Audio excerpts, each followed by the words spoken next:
Hey guys, welcome back to my channel. If you're new here, my name is Tamara, aka Mrs. Thinker, and this is Math is Life. Today we'll be looking at significant figures. So let's get right into it. Hey you, over there. I see you struggling with the numbers, but don't have no fear, cause I'm right here. We're gonna go and learn together, there's no need to despair. Math cool like breeze, you're gonna learn it with ease. So leave your concerns because it's time to learn.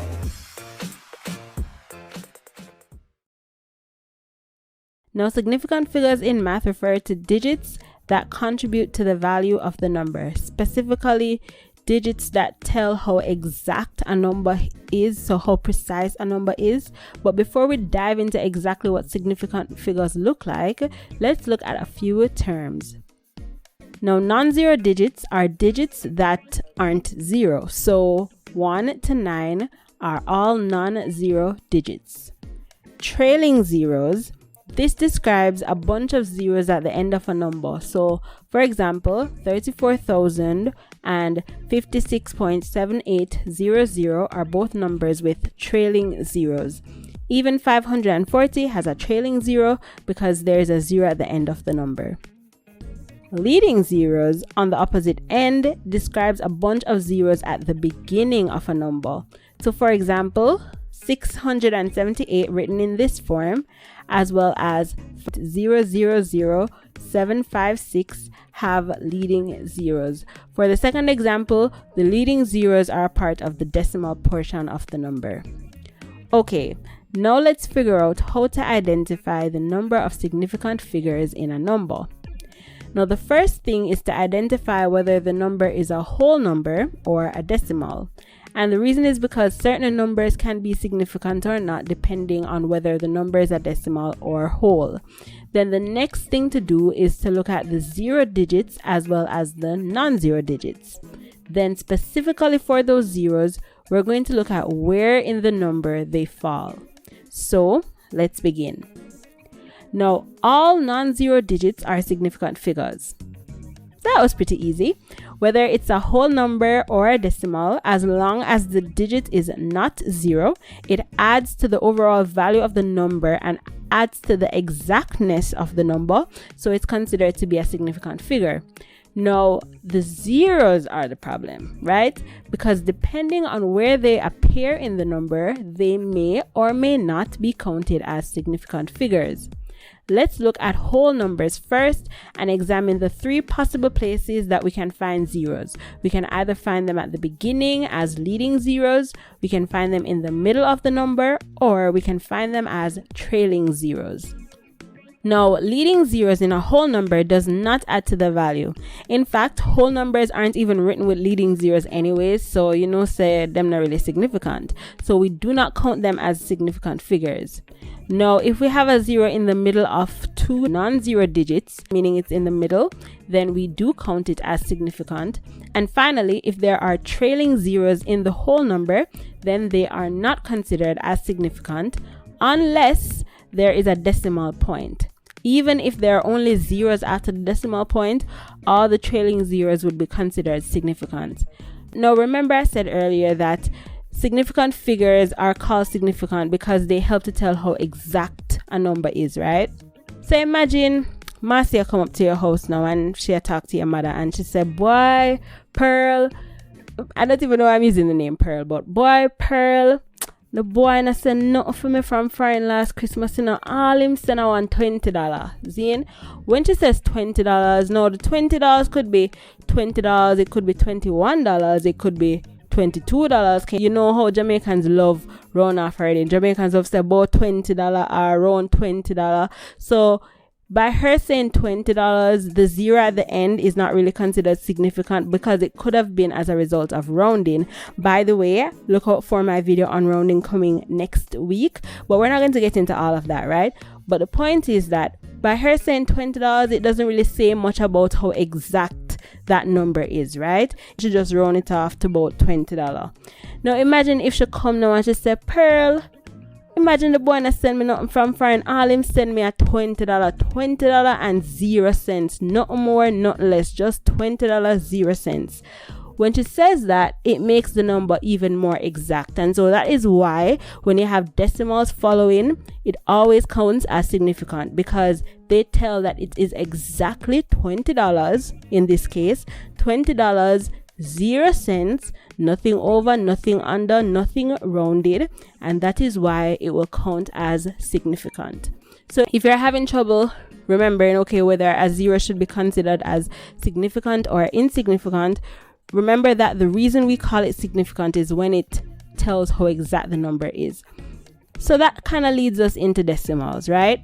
So leading zeros in a decimal, meaning a decimal that starts with a bunch of zeros after the decimal point, it can or cannot be significant, right? That depends on what the whole part of the number looks like, okay?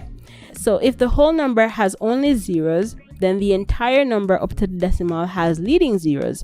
Therefore, they would be not significant.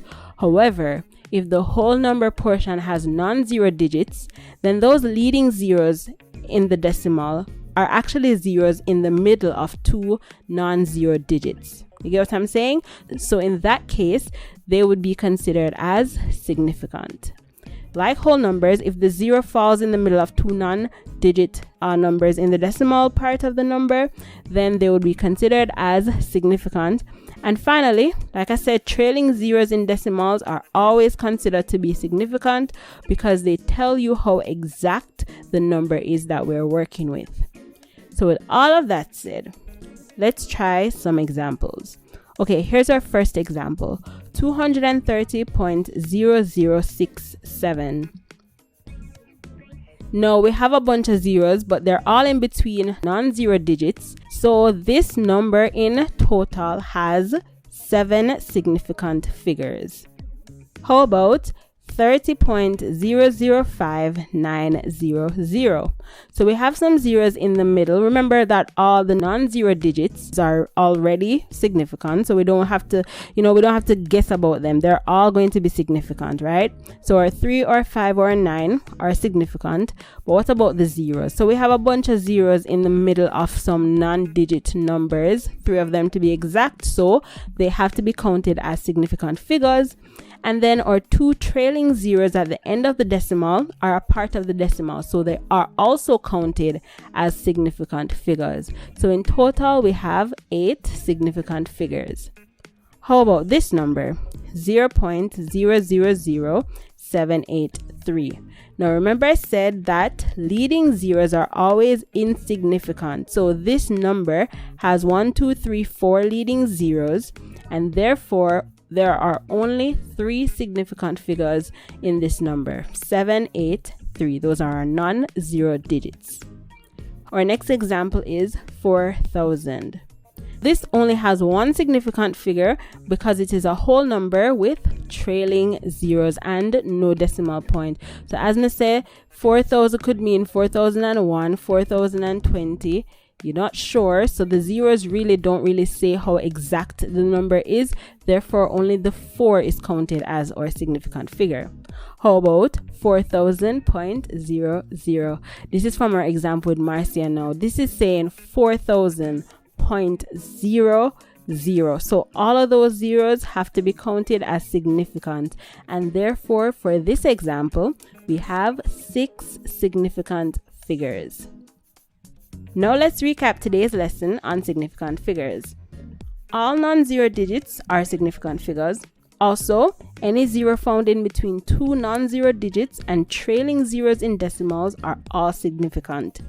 Leading zeros in a whole number are not counted as significant figures, and if that flows over into the decimal, then they will not be counted either. Did I forget anything? Oh, yeah, trailing zeros in a whole number are not counted as significant unless there is a decimal point in which they are. Boy, that was a handful. Listen, guys, you can never watch this video too many times, so if you ever need a refresher, then be sure to come back and go over the table. And that's it for today's video. Be sure, before I say that, look out for next week's video on rounding because that all ties in together with this topic. So definitely look out for that. Now, Be sure to like, leave a comment, and subscribe. Also, remember to follow me on Instagram at mathislifeja. I always post extra questions on there, so if you need some extra practice, you want some extra help, you can always check out my Instagram page for more questions.